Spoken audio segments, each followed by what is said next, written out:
So to better understand the common crisis faced by the professions in the wake of generative AI industrialization,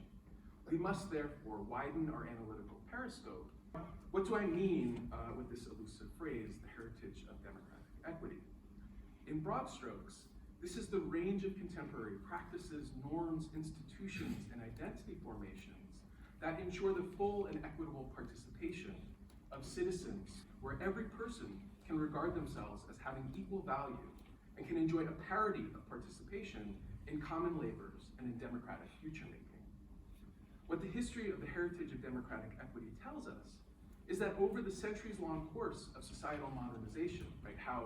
modern democratic societies have formed along the last, say, 400 or 500 years,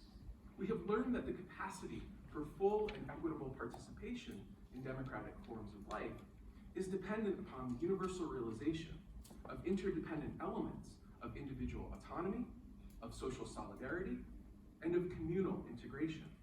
which taken together form the interlocking preconditions and normative anchors of social